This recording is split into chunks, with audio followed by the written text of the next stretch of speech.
Hello बच्चों, let us read the question first.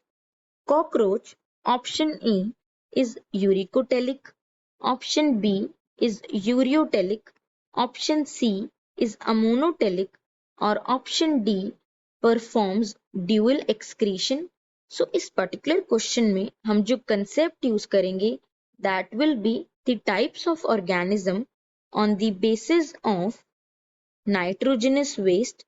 So various organisms को classify करा गया था into 3 different classes on the basis of कि वो किस तरह का नाइट्रोजनस वेस्ट एक्सक्रीट आउट करते हैं. सो जो फर्स्ट क्लास थी that was of ammonotelic organisms. ये एक्सक्रीट आउट करते थे ammonia as their nitrogenous waste. Secondly was the ureotelic organisms.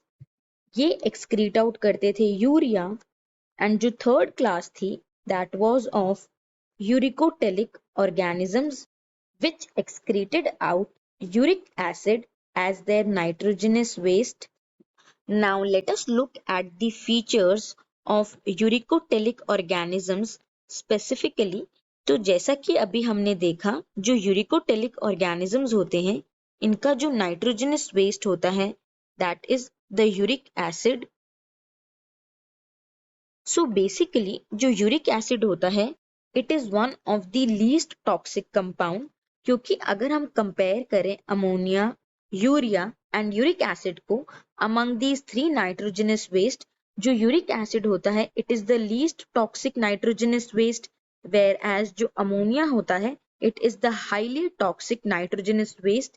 इसीलिए जो अमोनिया होता है it has to be excreted out completely from the body because इतने highly toxic compound को body में स्टोर नहीं करा जा सकता है.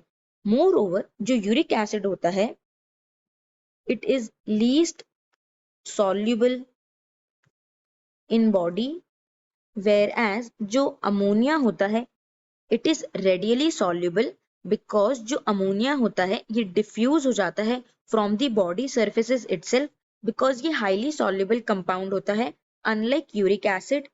कंटिन्यूइंग जो यूरिक एसिड होता है इसे सबसे कम पानी की रिक्वायरमेंट होती है for its excretion which means it requires least amount of water for excretion unlike ammonia जिसकी एक्सक्रीशन के लिए लार्ज अमाउंट ऑफ वाटर की रिक्वायरमेंट होती है.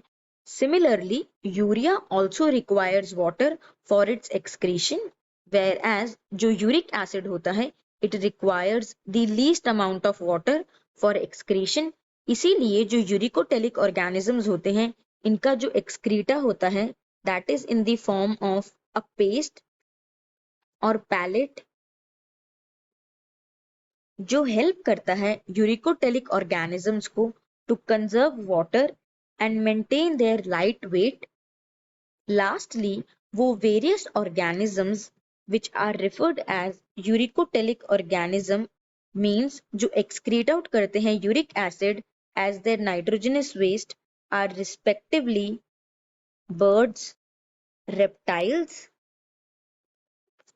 and terrestrial insects, mainly cockroaches. So these are the various organisms जो include करे जाते हैं under uricotelic because जो इनका excreta होता है that is uric acid. So now if we look back to the options तो इस particular question में हमें identify करना था कि जो cockroaches होते हैं वो किस तरह के organisms होते हैं, uricotelic, ureotelic और ammonotelic. Hence the correct answer is option A.